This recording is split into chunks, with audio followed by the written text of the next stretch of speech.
wabarakatuh. Selamat siang Bapak Ibu dan teman-teman sekalian. Sebelumnya saya ucapkan selamat datang dan terima kasih atas kehadiran teman-teman dan rekan-rekan di sini untuk menghadiri acara seminar kita hari ini. Perkenalkan, saya Cia akan memandu acara kita selama beberapa jam ke depan.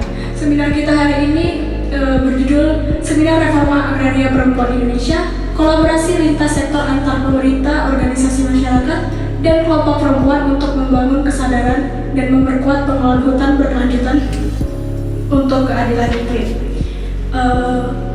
Pembahasan kita hari ini mengenai perempuan dan hutan.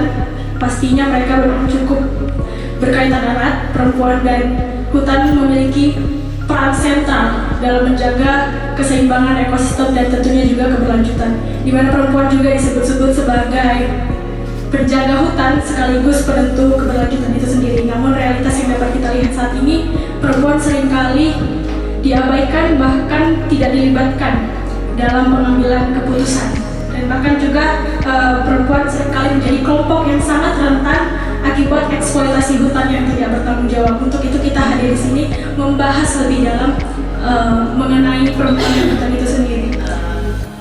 Sri Kandi Lestari ini bergerak dalam isu lingkungan yang bagaimana pelibatan perempuan untuk pengelolaan sumber daya alam berbasis lingkungan yang berkelanjutan. Nah, kenapa fokusnya di situ? Karena memang kita melihat bahwa mainstream persoalan lingkungan ini lebih ke laki-laki gitu. Bahwa ini adalah urusan laki-laki gitu. Bahwa aduh, perempuan nggak usah ikut campur deh, ini urusan yang agak ekstrim gitu kan, agak ekstrim, biarlah itu dikerjakan oleh laki-laki. Nah, tidak mengecilkan arti laki-laki cukup berarti juga, tapi kalau tidak dikerjakan bersama-sama itu menjadi tidak ada tanggung jawab bersama. Bahwa sebenarnya yang merawat bumi ini adalah perempuan. Jadi kalau kita melihat laki-laki, mohon maaf, mungkin lebih agak agak pragmatis gitu.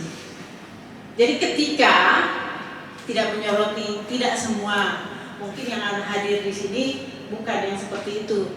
Tapi yang kami temukan, beberapa kali kami melakukan pembinaan terhadap kelompok laki-laki. Kelompok laki-laki ini yang selalu tergiur dengan iming-iming dari pemilik modal, sehingga lupa apa yang harus dijaga, apa yang harus diperjuangkan. Yang ditanami mangrove berumur 3 tahun, dan itu mangrove-nya itu ada sekitar 5 hektar dan sangat bagus.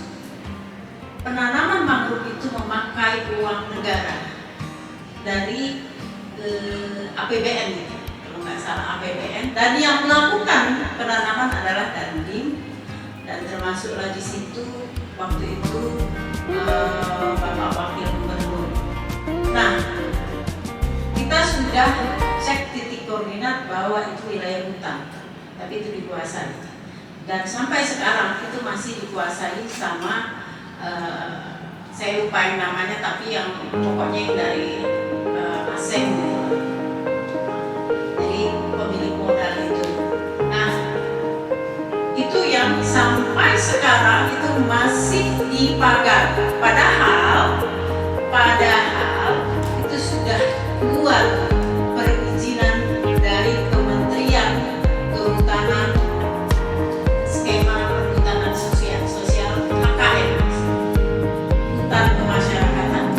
Nah, sampai pesisir menggantungkan hidupnya pada perairan. Biota-biota laut itu ada di situ, ada udang, ada kepiting.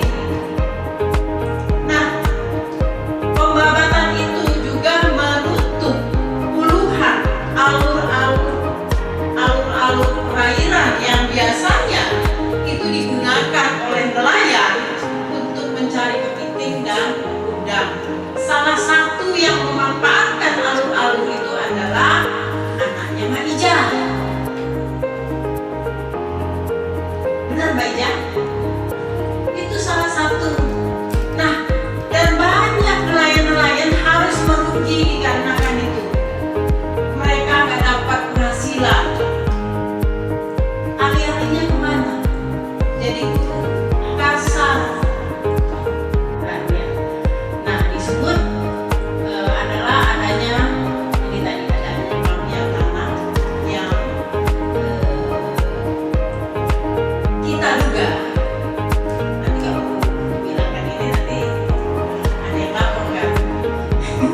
wakil dari wakil kita di pemerintahan. Nah, aku nggak tahu apakah waktu pemilihan legislatif kemarin naik lagi atau gimana?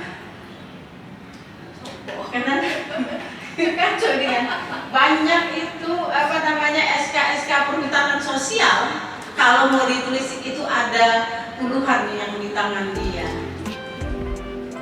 Gitu.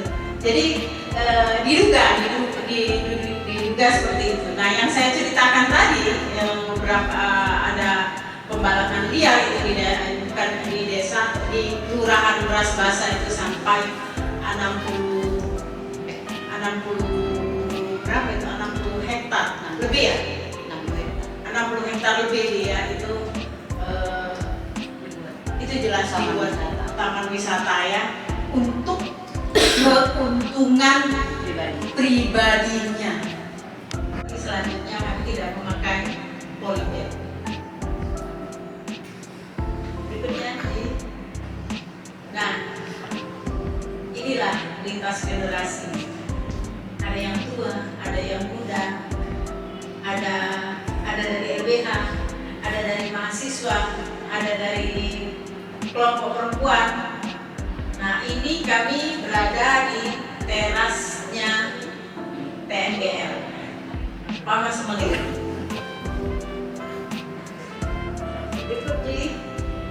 Nah, rekomendasi dari kami, dari Yayasan Sri Kandi adalah satu, mendorong keterlibatan perempuan dalam pengelolaan maupun pengawasan hutan dan pengelolaan sumber daya alam untuk keberlanjutan. Kenapa untuk keberlanjutan? Karena kami melihat kalau seandainya ini terus dibiarkan, maka panas bumi akan meningkat dari yang sekarang ini 1,5 derajat, naik 1,5 derajat, maka akan meningkat jauh. Ini berlanjut menjadi tanggung jawab kita bersama untuk melakukan pengawasan dan pengelolaan sumber daya alam yang tidak merusak. Karena kami menyadari bahwa keserakahanlah yang merusak semuanya. Baru pelibatan perempuan dalam mengatasi krisis iklim dengan memberikan ruang pengelolaan dan pengawasan hutan. Demikian.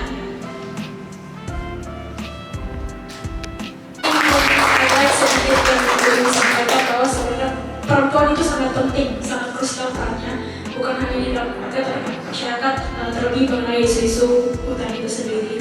Walaupun perempuan seringkali tidak dianggap atau bahkan dianggap tidak berhak untuk mengelola hutan itu sendiri, tapi itulah kenapa pentingnya seperti yang telah dilakukan oleh Sri Kandi, penguatan untuk perempuan, terlebih untuk memberdayakan mereka. Assalamualaikum warahmatullahi wabarakatuh. Selamat sore. Kami ucapkan pada adik-adik mahasiswa dan bapak ibu sekalian. Di sini kami datang saya mewakili dari Lubuk Kertang. Kami sehubungan dengan krisis iklim yang sudah terjadi, kami mengadakan penanaman mangrove untuk mencegah abrasi yang ombak dari laut ya. Karena kami selain mengadakan penghijauan juga untuk biar udara bertambah gitulah. Karena udara kami sudah tercemari oleh PLTU dan air laut kami pun tercemari dari limbahnya. Kira-kira kalau air laut itu naik masuk ke pemukiman, sawah kami jadi rusak sehingga kami bisa gagal panen. Dan sehubungan limbah dari PLTU itu, penyakit yang terjangkit yang muncul di kampung kami sekarang adalah batu-batu, ispa, dan tiroid, kanker. Kalau gatal-gatal itu dari anak-anak hingga umur dewasa ya. semua kena gatal-gatal, batuk. Itulah yang terjadi di kampung kami. Oleh sebab itu kami langsunglah mengajak anak-anak kami untuk menanam mangrove. Itu kami bawa langsung ke lapangan macam mana cara menanam mangrove itu dan memeliharanya, biar bisa membantu menghirup. Berbagilah kami sama tanaman tadi untuk menghirup udara kotor itu. Gitulah. Jadi sawah kami pun akhir-akhir ini yang terjadi penyakit sawah itu apa? Wereng. Wereng itu Bu, biasanya kalau wereng itu padi itu telah ditanam 1 bulan atau 2 minggu gitu, maulah penyakitan berjangkit penyakit wereng tadi. Tapi kalau sekarang nih padi itu udah berisi, udah mau panen, datanglah penyakit wereng tadi itu, mati padinya, hangus, tumbang. Padinya itu cekek leher. Itulah sebabnya. Tapi kalau orang bukan petani itu kan tidak dirasakannya itu. Yang dipikirkannya cuma hasilnya, orang ini bisa panen, mahal beras katanya. Padahal petani sungguh sulit loh mempertahankan sawahnya biar macam mana, biar berhasil. Tantangannya sangat banyak ya. Kami harus banyak mengeluarkan dana untuk membeli pestisida. Belum dari nanti kalau tumbang padinya, kami harus mengupah orang lagi untuk mengikat padi tadi biar bisa berdiri kembali. Itulah. Dan mungkin nelayan sama bertambah udang Pak Tonah ya. Terima kasih. Sekian. Wassalamualaikum warahmatullahi wabarakatuh. Assalamualaikum warahmatullahi wabarakatuh. Nama saya Ibu Fatona. Saya dari anggota kelompok Desa Pintu Air. Di sini saya ingin menyampaikan tentang kegagalan kami dalam bertambak. Kalau dulunya usaha kami itu selain bertani itu adalah tambak udang. Dari sekitaran tahun 2019, 2018, 2019 hasil kami itu masih mencukupi untuk kehidupan kami, ekonomi, anak sekolah. Tapi dari tahun 2020, 2021 kami sudah mulai gagal. Akhirnya di 2021 sampai sekarang tambak kami pun tidak kami fungsikan lagi karena kami banyak yang mempunyai hutang untuk memodali tambak kami itu. Dari segi nelayan juga sekitaran Pangkalan Susu itu sekarang menjauh mencari penghasilan untuk mendapatkan hasil yang memuaskan, karena untuk sekitaran yang situ tidak ada lagi. Mungkin karena udah adanya pencemaran, hasil laut itu udah jauh berkurang. Jadi sekarang ini bagi kami petani yang semua memang merasakan masyarakat itu harga beras itu tinggi. Jadi kami berharap harga beras itu memang tinggi, cuma janganlah meminta harga beras itu diturunkan. Enggak, gini dulu, kita minta harga beras itu yang diturunkan. Yang kita minta harga pupuk, harga racun itu diturunkan. Jadi dengan harga racun, harga pupuk itu diturunkan, petani pun biaya pertanian itu tidak tinggi, tidak mahal harga pupuk, harga racun. Jadi sehingga dari situ harga padi itu pun bisa turun dengan sendirinya dan harga beras pun akan mengikut. Jadi kalau sekarang ini yang konsumen membeli beras itu menjerit, ya sama juga dengan kami petani, karena harga pestisida, harga pupuk itu melonjak. Jadi kalau harga padi itu anjlok, ya petani menjerit dan konsumen itu akan lebih parah lagi.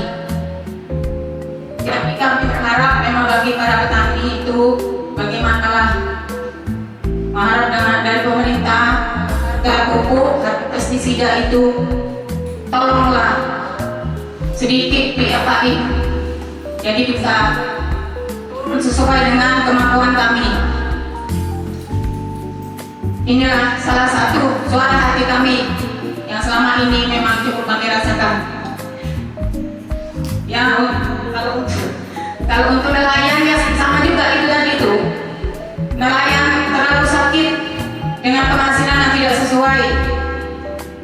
Karena mereka mesti mengeluarkan modal banyak untuk melaut yang lebih jauh, tapi penghasilan itu tidak sesuai. Utanglah yang banyak ditanggung mereka untuk biaya ekonomi, biaya sekolah anak, dan yang lain-lainnya. Dan untuk sementara inilah yang bisa kami sampaikan Bapak-bapak dan Ibu saudara yang ada di sini. Assalamualaikum warahmatullahi wabarakatuh.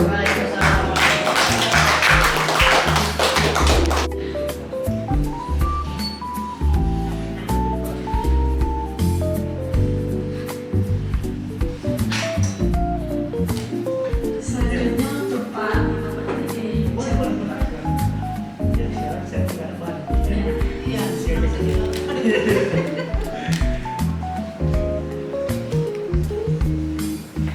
Assalamualaikum warahmatullahi wabarakatuh. Salam sejahtera bagi kita semua. Izin dari kepala UPT kami tidak bisa datang, jadi saya mewakili.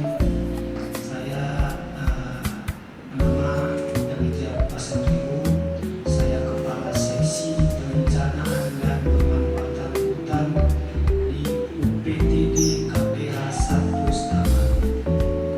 Jadi sebelum kita masuk ke bahan untuk diskusi, mungkin saya menjelaskan sedikit UPTD itu apa. Mungkin ibu-ibu banyak yang tidak tahu juga. Jadi UPTD itu adalah unit pelaksana teknis daerah itu di Stabat. KPH-nya itu Kesatuan Pengelolaan Hutan. Jadi kami ini menaungi 2 kabupaten. Pertama itu Nangka, kedua Deli Serdang.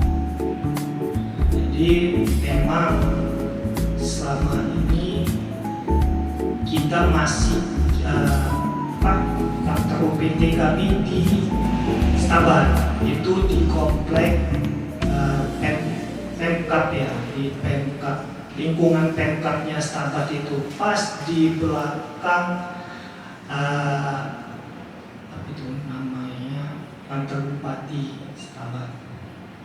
Di belakangnya, pas posisinya di belakang, di samping Dewannya Stabat, di depannya itu Dinas Sosial dan Dinas Lingkungan Hidup untuk Kabupaten Stabat.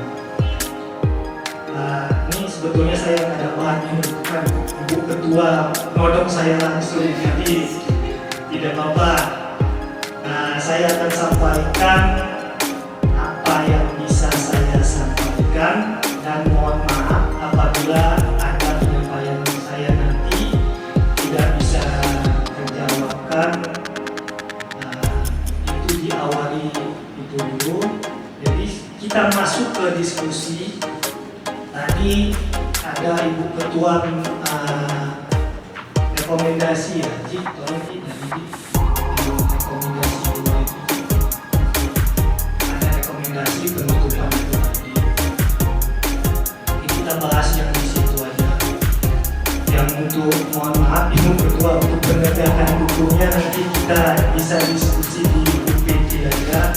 Jadi kita nanti bahas yang untuk bagaimana perempuan bisa mendapat legalnya untuk mengelola kawasan hutan.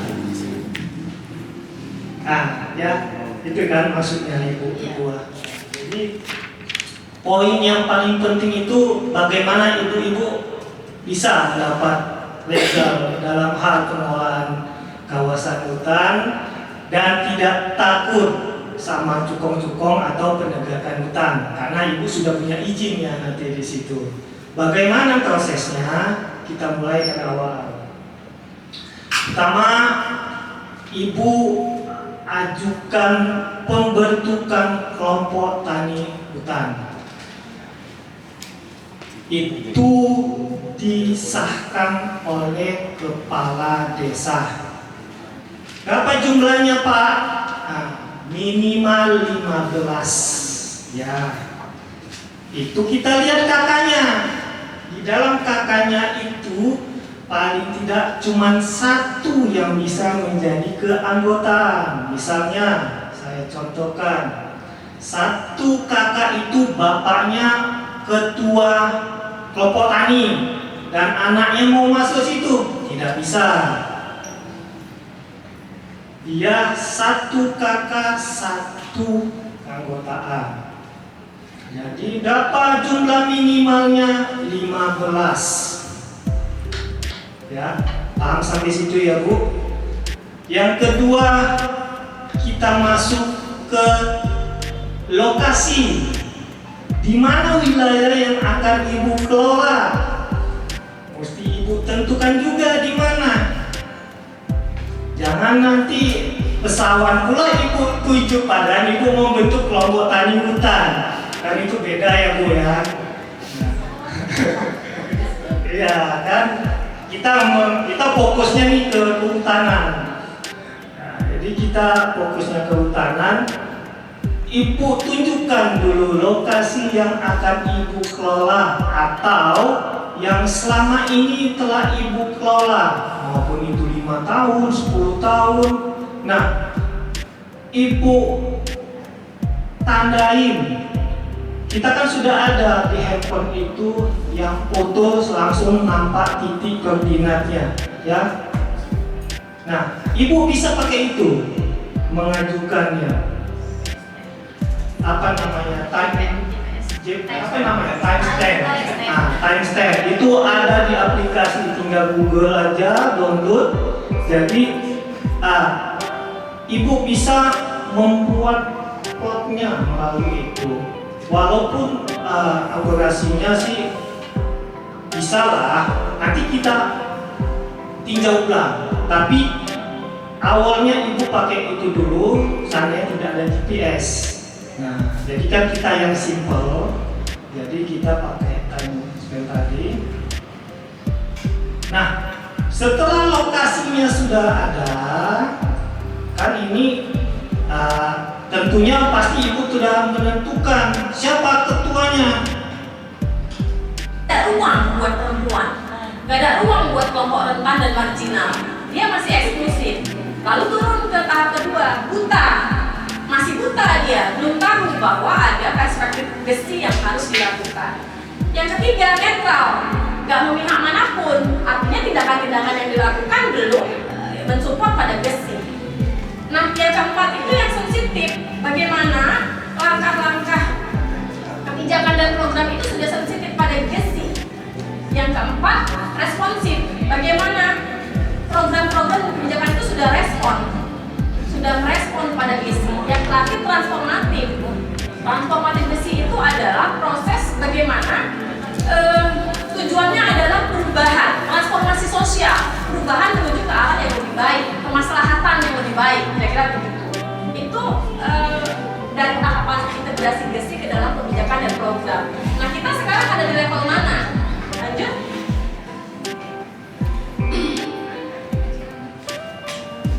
Nah, ini saya coba menjabarkan apa itu sensitif gesti, apa itu responsif gesti, apa itu transformatif gesti. Nah, kenapa ini penting? Karena sejak awal dari segi kebijakan dan program, saya kira kan reforma agraria misalnya di Sumatera Utara, setahu saya untuk perhutanan sosial ada grup kelompok yang dilibatkan dalam perhutanan sosial dan ada juga perwakilan masyarakat yang masuk di dalam Dewan Perhutanan Sosial Provinsi, gitu ya Pak ya. Nah, untuk Tora ada Pokja PS ya Pak. Kemudian untuk Tora itu ada GTRA provinsi. Di kabupaten kota setahu saya belum harusnya otomatis mengikuti. Tapi kita yang sekarang harus cek apakah sekarang ada masih ya. Dulu di Sendang Bedagai kita coba dorong sudah keluar SK GTRA Kabupaten Sendang Bedagai, tapi kemudian nggak jalan juga, nggak efektif juga kita dorong sampai berganti bupatinya. Nah, sensitif gizi itu sudah ada pertimbangan norma gender, peran, dan relasi gender dan masalah eksklusi sosial di dalam proses penyusunan kebijakan dan program agraria. Baru masih ada pertimbangan. Prakteknya belum ada upaya signifikan mengatasi ketidaksetaraan dan ketidakadilan gender serta berbagai hambatan bagi kelompok rentan dan kelompok marginal. Mungkin sudah ada KUPS yang itu ketuanya perempuan atau anggotanya perempuan, kira-kira begitu. Tapi kemudian apakah mereka kemudian punya betul-betul otoritas yang otonom, misalnya punya suara yang memang bisa digunakan sebagai pengambilan keputusan atau di driver misalnya oleh siapa, kira-kira begitu. Itu soal-soal yang tapi sepengetahuan itu sedikit sekali perempuan di KTH maupun KUPS yang ataupun LPHD yang di lokasi saya teliti itu malah nggak ada perempuan. Itu sensitif, tapi sudah ada di sini sensitif gendernya itu kan masih penting ya daripada buta tadi dan netral gender. Sensitif itu sudah ada keinginan, sudah ada pertimbangan norma gender.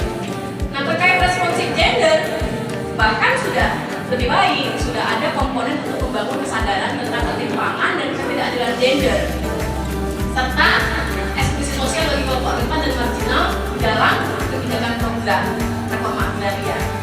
Jadi,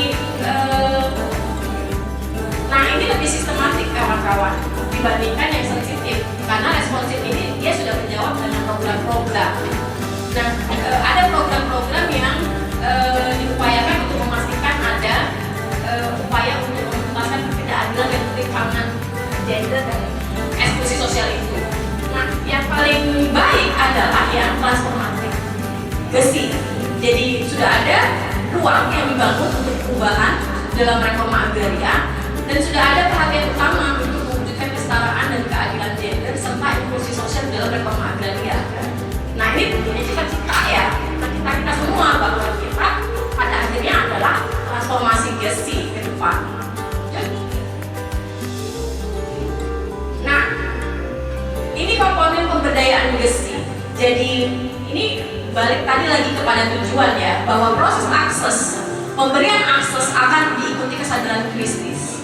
Kesadaran kritis akan diikuti oleh kontrol dari perempuan dan kelompok rentan. Kontrol itu akan mendorong partisipasi. Partisipasi akan membawa kemanfaatan. Kemanfaatan itu akan membawa pemenuhan kebutuhan dasar dan kebutuhan praktis. Kasus-kasus yang saya teliti menunjukkan bahwa akses atas tanah belum tentu dia melakukan kontrol dan pengelolaan atas tanah. Atau sebaliknya, kontrol dan pengelolaan atas tanah belum tentu dia memiliki akses atas tanah tersebut. Nah, itu bicara secara akademik, bicara akses begitu ya kalau melihat fakta-fakta di lapangan. Nah, lanjut, lalu kemudian kita ada di tahap yang mana? Di tahap yang mana kita dalam pemanutamaan dan integrasi gesi dalam program reforma agraria. Pertanyaan yang kedua, bagaimana perizinan PS dan Tora di pedesaan itu memberi ruang bagi implementasi gesi dan pemberdayaan perempuan, kelompok rentan dan marginal. Ini tentu PR banget buat kita semua, tentunya bagi komunitas dan kawan-kawan aktivis untuk memastikan bahwa memang perizinan itu tadi bukan cuma akses tapi juga memberikan manfaat dan pencapaian hak-hak. Tentunya itu satu proses yang panjang. Nah, 8 tahun kita udah di mana? 8 tahun loh. Lanjut. Ini pertanyaan jahil memang, ya kan Gini? Di mana 8 tahun kita ini? Nah, apa sih itu partisipasi dan bagaimana sih ragam partisipasi? Karena selalunya kita sudah bilang partisipasi perempuan itu ada. Nah, faktanya partisipasi itu ada beragam level. Level yang paling rendah itu partisipasi nominal, kawan-kawan. Jadi nama dan nama perempuan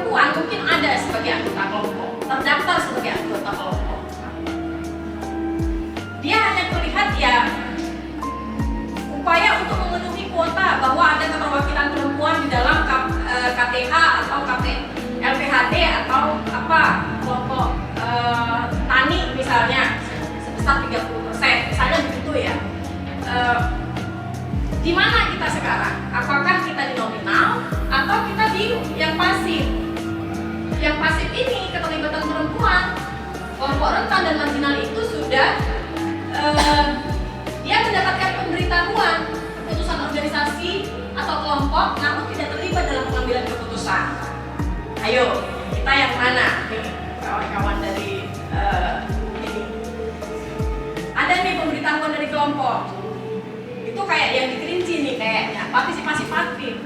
Mereka dapat pemberitahuan karena mereka nggak ada di dalam partisipasi nominal, tapi mereka dapat pemberitahuan, oh ini udah jadi hutan desa. Belum. Apa itu hutan desa? Mereka juga nggak paham. Kira-kira begitu. Atau dia hadir dan mendengarkan proses pengambilan keputusan, tapi tidak ada kuasanya berbicara. Jadi kalau mulai hari ini, ya kita sudah harus mulai ini. Ketika misalnya hadir dalam suatu pertemuan, kita harus memastikan bahwa kehadiran kita itu nggak hadir kehadiran yang pasif ya, partisipasi pasif.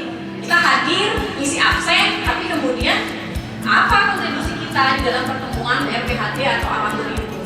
Nah, partisipasi konsultatif, perempuan, kelompok marginal, kelompok rentan itu hadir dalam pertemuan, sudah ditanya suaranya, ditanya pendapatnya, ditanya pandangannya, tapi belum tentu pandangan dan pendapatnya itu masuk dalam proses pengambilan keputusan, menjadi landasan bagi pengambilan keputusan. Belum tentu. Itulah partisipasi konsultatif. Orang hanya diajak berkonsultasi, perempuan hanya diajak berkonsultasi, tapi kemudian apakah pikirannya, pendapatnya, aspirasinya itu masuk dalam regulasi kebijakan dan program, belum tentu. Nah, biasanya dalam kelompok KTH mereka dikasih tugas ngapain? Tanam bibit, buat bibit. Kalau kelompok kebakaran hutan mereka nggak masuk karena lihat kasusnya ya, ada yang masuk kira-kira begitu. Nah, yang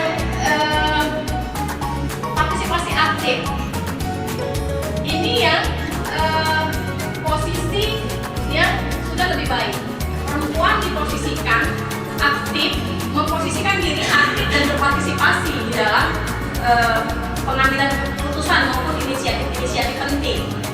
Dia sudah memiliki inisiatif, nggak lagi menunggu. Kalau misalnya nggak ada pertemuan, misalnya KTH-nya, yuk kita rapat, kita perlu koordinasi, sudah sekian lama kita nggak koordinasi, kira-kira begitu. Dan dalam pengambilan keputusan itu bisa dia lakukan secara baik meskipun itu di kelompok yang heterogen, bukan hanya kelompok perempuan saja. Kadang-kadang kan kita jago cuma di antara kelompok perempuan, apakah kita jago juga ketika di kelompok yang heterogen? Kita tes case, ya kan? Jago nggak nih kita melakukan lobby, komunikasi misalnya? Itu juga tantangan tersendiri buat perempuan, karena tantangannya apa tadi? Yang patriarki tadi. Perempuan ketika berpendapat tidak didengar. Ketika kita masuk di dalam proses itu, apakah kemudian kita cukup argumentatif, lalu kemudian bisa didengar oleh laki-laki selain perempuan di dalam kelompok kita? Nah, harapannya kita semua menuju ke sini. Jadi partisipasi yang memberdayakanlah yang memungkinkan besi ini terwujud dengan baik. Berapa lama itu bisa dicapai? Pasti proses. Bisa cepat, bisa lambat, ya tergantung orang-orangnya. Kira-kira begitu. Lanjut. Ini penghambat yang dihadapi perempuan ketika ingin berpartisipasi di dalam satu komunitas yang heterogen maupun yang homogen. Apa itu? Pertama, struktur sosial yang lapisan-lapisannya beragam-ragam tadi, yang perempuan kadang-kadang tidak memiliki kuasa untuk menyampaikan aspirasinya. Kemudian ada aturan sosial. Nah, aturan sosial ini kadang-kadang tidak tertulis. Tidak tertulis aturan sosial itu untuk tidak melibatkan perempuan di dalam proses rapat-rapat KTH atau LPHD. Tidak tertulis, jangan dibatkan perempuan. Tidak ada itu. Tapi aturan sosialnya, misalnya di masyarakat yang saya teliti, ya perempuan nggak pernah hadir di dalam pertemuan.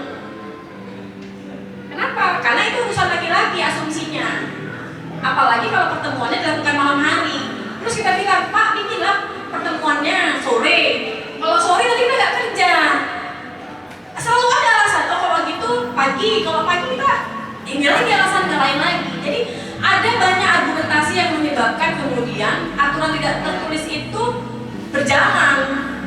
perempuan nggak punya ruang di dalam aturan sosial itu untuk berpartisipasi.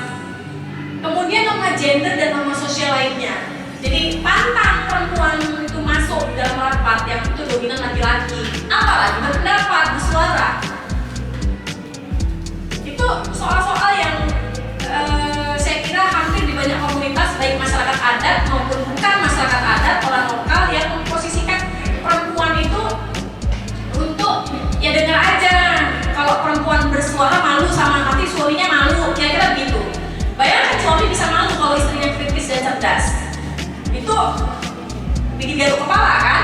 Tapi kita juga sebagai perempuan kemudian memposisikan diri begitu gitu loh. Itu soal-soal yang juga kenapa? Karena konstruksi sosial yang patriarki tadi itu sudah menyejarah dalam diri dan tubuh kita, sehingga kemudian kita juga susah buat keluar gitu loh. Gak mudah. Kebutuhan perempuan untuk misalnya berbicara itu berbeda dengan kebutuhan laki-laki. Kebutuhannya berorganisasi itu gak sama dengan kebutuhan laki-laki dalam satu organisasi yang sama. Itu yang kita semua harus pahami. Referensi sosial budaya, jadi rujukan budayanya apa? Jadi berdasarkan agama misalnya, berdasarkan etnisitas, itu punya preferensi sendiri yang secara budaya mempengaruhi. Perempuan begini, laki-laki begini. Ini ideal, ini nggak ideal. Ini soal tanah ini soal laki-laki, urusan laki-laki sangat maskulin sekali ya kan? Nggak usah orang ibu-ibu nih yang komunitas. Kami sebagai aktivis bicara reforma agraria itu masih ada lapisannya yang ya nggak layak perempuan bicara reforma agraria. Benar nggak, Aji? Iya kan? Iya kan, Kak Dini ya? Itu ya, nggak layak perempuan bicara reforma agraria. Nggak dianggap kita mampu punya kapasitas dan kapabilitas. Kira-kira begitu. Itu soal-soal yang di kelompok menengahnya. Gimana lagi kalau di dalam komunitas perempuan-perempuan yang ingin mengharapkan akses dan kontrol terhadap sumber daya tanah tadi, baik hutan maupun pesisir maupun APL. Itu soal-soal yang real kawan-kawan, terutama bapak-bapak ini yang dihadapi oleh perempuan. Gak mudah buat perempuan. Preferensi sosial itu menyebabkan jebakan yang kalau pada masyarakat adat, ini kritik saya sebagai aktivis, lapisannya buah layar lebih rendah, kira-kira begitu. Bayangkan dibandingkan yang lain. Bayangkan konstruksi patriarkinya lebih dalam. Nah, dominasi kelompok tertentu yang mengakar kuat. Jadi ada lapisan budaya, kemudian ada lapisan tadi lagi bahwa dia sudah pengurus yang lama, mendominasi dari bapaknya ke dia, akan diturunkan ke anaknya, itu terus itu. Itu satu contoh bagaimana satu kelompok mendominasi dan itu mengakar kuat di dalam pengelolaan sumber daya. Misalnya, contohnya masyarakat adat lagi, dari bapak A ke bapak B ke bapak C, ya. Ini berjenjang. Ini soal-soal yang dihadapi dalam pengelolaan sumber daya. Seolah-olah misalnya kekokohan yang baru itu tidak boleh muncul. Itu soal yang kemudian juga memposisikan perempuan, kelompok marginal, kelompok miskin itu nggak punya akses. Jadi kalau kita ini bicara reforma agraria nih. Ini ada kelompok yang paling miskin. Harusnya kalau bicara reforma agraria di kawasan hutan produksi, hutan desa, kalau mau bicara fair, jangan cuma elitnya dong. Kan gitu ya Pak ya. Tapi bagaimana kemudian misalnya kelompok yang paling miskin dipastikan dapat nggak? Janda-janda dapat nggak? Yang disabilitas dapat nggak? Kalau bicara reforma agraria ini, bicara dalam konteks hutan desa ini mau jadi solusi. Kalau nggak jadi solusi. Saya melihat itu dan itu bikin, ketika kita tahu fakta, itu juga bikin nambah apa yang bisa aku jelaskan dari situasi ini supaya situasi ini berubah. Itu satu tantangan tersendiri buat saya. Nah, status sosial berdasarkan tingkat ekonomi keluarga. Ini clear ya. Status sosial berdasarkan ada kemampuan orang mendapatkan akses, akhirnya kemudian ada layar-layar ya Pak, jual beli di lapangan. Itu saya temukan Pak. Jadi ternyata ada anggota DPRD di situ, wakil bupati di situ yang punya tanah di situ. Gitu.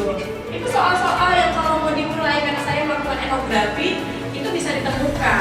Jadi kita bicara reforma agraria ya belum tuntas di dalam praktek-prakteknya karena memang komitmen dari banyak pihak belum tuntas. Jadi saya tanya sama bupatinya, Pak, kenapa itu profesi itu kok jadi hutan desa itu ladang warga sudah berpuluh tahun?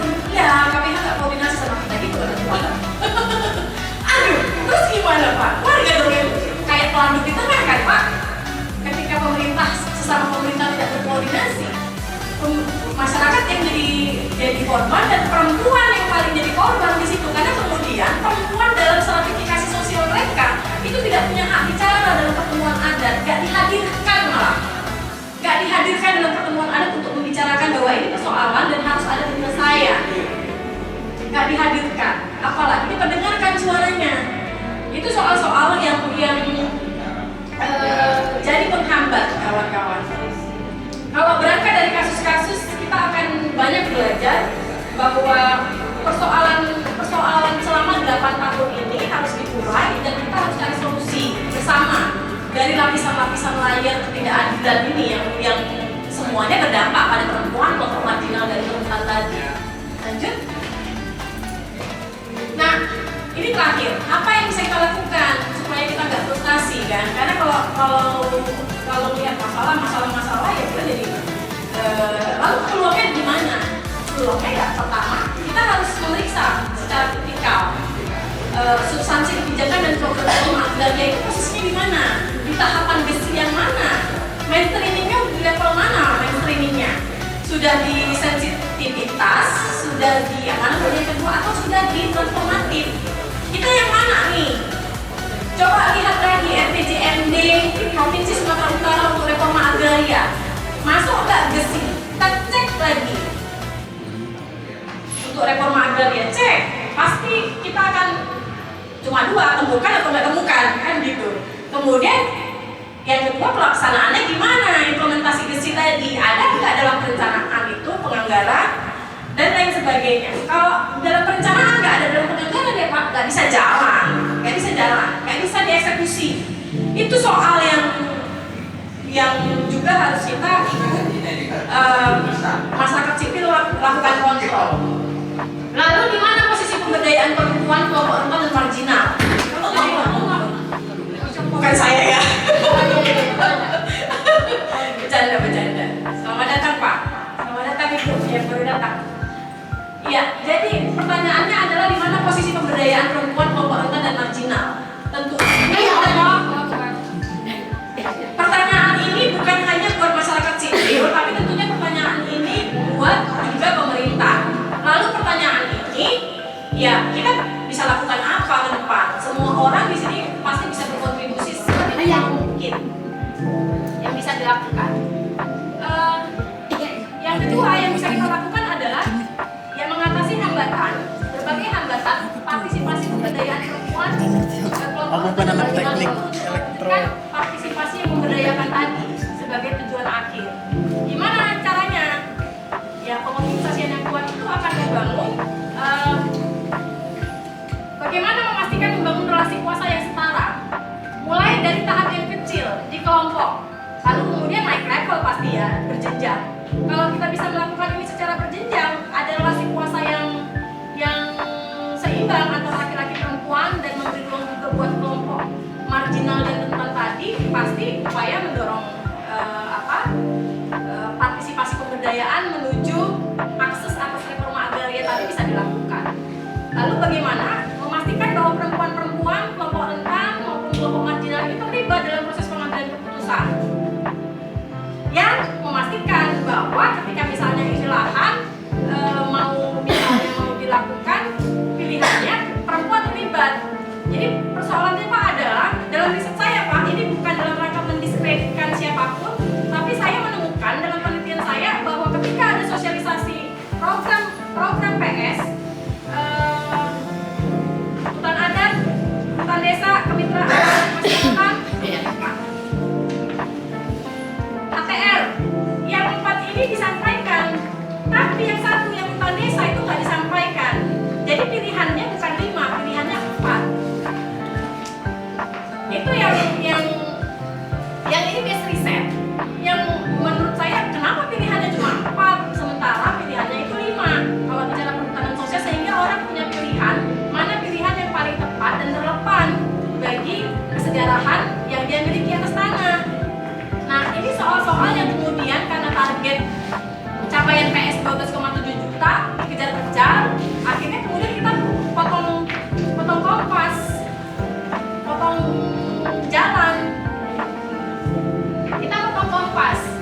ya udah yang pakai ini aja, yang penting PS kerangkanya. Padahal dalam PS itu ada hutan adat yang sebenarnya sejak awal kita komplain, masyarakat sipil itu komplain kenapa hutan adat ini masuk dalam skema PS yang berbeda dari 4 skema lainnya. Kira-kira Nah itu harapan dari Serikandi ini tidak putus sampai di sini, tapi ke depan kita tetap akan melakukan diskusi kritis dan